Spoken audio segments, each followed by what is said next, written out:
Hey everybody, what is going on? Hexalex here. I got another Master Duel video for you. So I wanted to have another kind of discussion video like we did last month about Malice, about the current meta.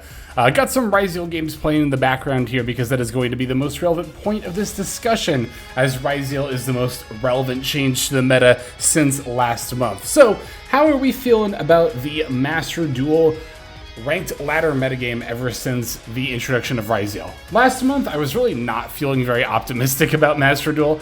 I really, honestly, did not like Malice format. I didn't like the fact that Lancia kind of felt like a lot of games ended up being quote-unquote non-games, as in there wasn't really much interaction going on that I was not as much as I wanted or am used to getting out of a format. But I am definitely glad to say that that has changed since the advent of Ryzeal. I really like this deck, and I really like this format as a result. Now, one of the bigger criticisms of this meta is the power creep, and I'm not going to ignore that as I kind of glaze Ryzeal here. That is definitely something that we have observed in these last couple of months, is a huge increase in power creep. A lot of people kind of feel like if you're not playing Ryzeal or Malice, then, you know, you're at a huge disadvantage in the, current metagame. I wouldn't say you're at like a massive disadvantage, but you are going to notice a difference in the power level of what, these decks can do.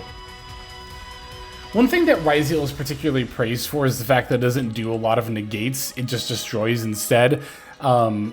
I don't really think, for me, it's like that much of a difference when it comes to disruption. Disruption is what I generally refer to as quick effects that your opponent will respond to, negate, destroy, banish, bounce, whatever, get rid of your cards. I know a lot of people kind of will be like, oh, every end board ends on 5 negates. 5 negates. It's the infamous meme of like people complaining about Yu-Gi-Oh, right?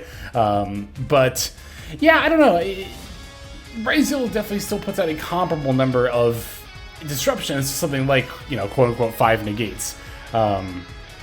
It's still a very powerful deck, even if it's targeting and destroying cards. That said, I think Ryzeal is ultimately a really fair, most powerful deck. That seems like a pretty contradictory phrase, right? How can a deck be both the most powerful or one of the most powerful in a given format, like noticeably over a lot of other decks, and still be fair? I think the thing that makes Ryzeal particularly fair, well, there are things that are fair and there are things that are unfair about Ryzeal, right?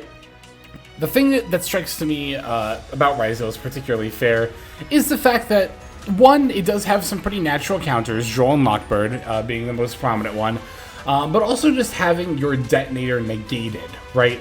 And that kind of leads into 2, which is the fact that so much of your disruption on your end board is concentrated onto detonator. Now, I will say this, when Eclipse Twins comes out and detonator is a lot harder to get rid of, okay, maybe then Ryzeal will feel a little bit less fair, but I'm talking about Ryzeal in its current iteration this month in this format.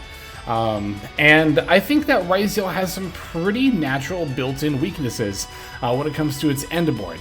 It does have some strengths, though. There are some ways in which it is unfair, as I alluded to before. The main one being just how easily it can play through hand traps. But I will say this, too, that, like, I don't think that necessarily, constitutes a deck being particularly unfair. It just means that you have to deal with it in different ways, right? So, like I mentioned before, Ryzeal is a little bit more susceptible to a board breaker like Forbidden Droplet or Ultimate Slayer or something like that, as opposed to being more susceptible to hand traps. Now, there are still hand traps that work well. Of course, Maxi and Foolos as always, but Droll and Lockbird, as I mentioned before, too, is still quite effective at shutting down Ryzeal. But one thing I really like about Ryzeal, and I'm going to compare this directly to Malice format last month, is the fact that with Malice's, like, direct counter, they just don't get to play the game, right? With Lancia and Chaos Hunter. And again, to me, that creates a lot of very, like, non-interactive scenarios. I know a lot of people kind of will consider getting negated or having your stuff all destroyed non-interactive, but I think it is interactive because there are still ways that you can, kind of deal with that. But if you're a Malice player and you get Lancia, you're just kind of shut down. You just can't really do much of anything, right? Except go, like, Lingaribo Pass. As opposed to Ryzeal and Joel and Lockbird, where there are sometimes some hands where Joel and Lockbird will just hard lock you out of playing, like if you only open 7th Ascension and nothing else. But there are a lot of hands where Ryzeal, if you know the deck well and or get a little creative, can not even necessarily that a lot of the time. If you just have an Ice Ryzeal, you can still just make a detonator anyway. I really appreciate that the counters to Ryzeal don't stop it completely. I think that's really important in maintaining a healthy bit of interaction, right? It shouldn't be about stopping. It's why I've said historically I didn't like Sword Soul format that much, right? I really hated a format where, there's so many games you go normal summon Moye, they have one hand trap, one Veiler or Imperm on the Moye, and that's like, alright, I guess I just have to pass. Like, I think that's really boring. And I think, not in the same way, but in a similar way to Lancia versus Malice, it kind of creates these uninteractive games, right? I think it's fine for a deck to be able to push through one hand trap easily. That's still somewhat hand dependent for Ryzeal too, mind you, right? There's still a lot of hands where if you open Ice Ryzeal and nothing else and you get Veiler, it's like, alright, pass. I think all these things kind of accumulate to make me feel like, in its current iteration, Ryzeal feels like a very fair tier 1 deck. Again, it is still noticeably better than a lot of other things, but I don't think it's particularly oppressive or that the games feel particularly lackluster. I mean, of course, there are always going to be some kind of games where you go second against Ryzeal, they have Detonator, and they just pop everything you're trying to do and you just can't play. But I think it's really important to acknowledge that that's not going to be every game you play against Ryzeal. I'd even go so far as to say that's not even going to be the majority of games you play against Ryzeal.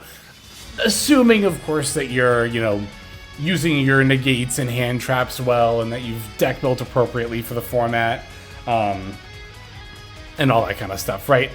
But I also really like where Malice is at, too, right now, by the way. I want to throw that in as well.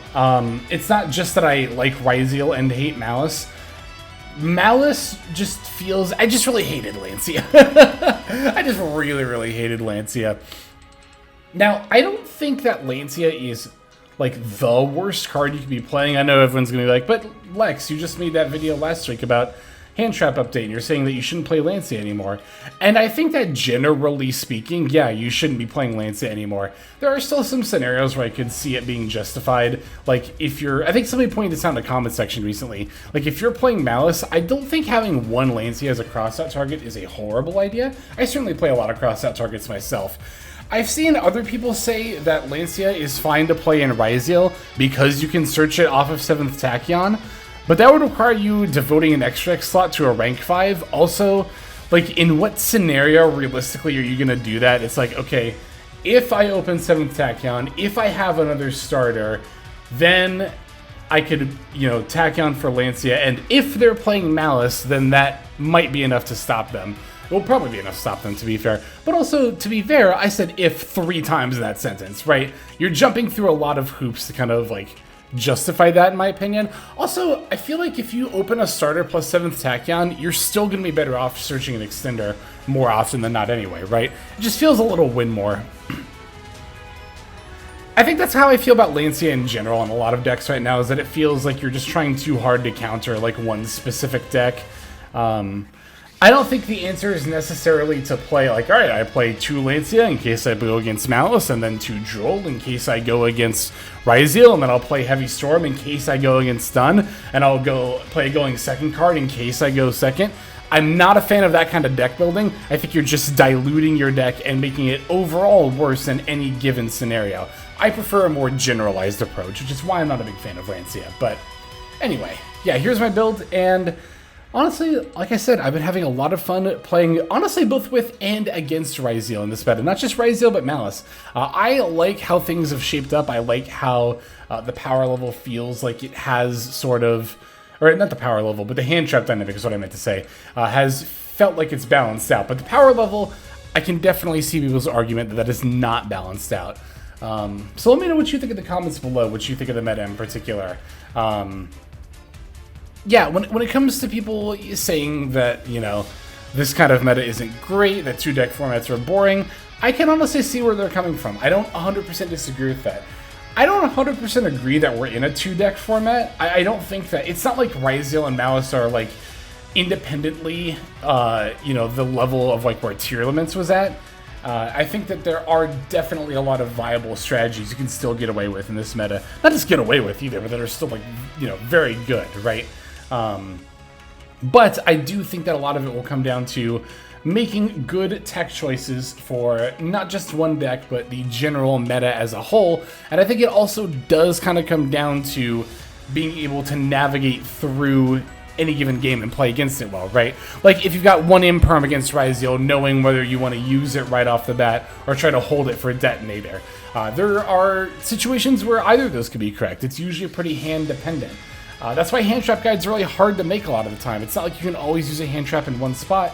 It will come down to what's in your hand and what you think your opponent has based on what they were doing as well. Just having good, I guess, game sense, for lack of a better word, but it's not even, I don't really like that phrase, it's very nondescript. It really just comes down to playing in the meta, knowing it well, and executing that knowledge. But anyway, let me know again what you think below. I do appreciate your feedback and input, but thank you so very much, everybody, for watching this little discussion video, and just for watching the channel in general. It always does mean a lot, and I really do appreciate your support. Let's move now to our outro. Hey everybody, Hexlex here. Thank you so very much for watching all the way to the very end of the video, which, by the way, is one of the best ways to support the channel. Speaking of supporting the channel, take a look at the names on screen. These are folks who have been so generous as to either join as a YouTube member or subscribe over on patreon.com/Hexlex to support. There's also perks for doing so. If you would like to see YouTube videos early, as well as some exclusive videos that get uploaded to YouTube, but for one reason or another I decide not to publish, definitely go ahead and hit that join button to see content early, as well as some exclusive content. If you're looking for more exclusive content, over on patreon.com, I upload exclusive videos that are not posted on YouTube just about every single day. Whether you choose to subscribe over on Patreon, join as a YouTube member, or simply continue to watch, your support is greatly appreciated. Thank you so very much.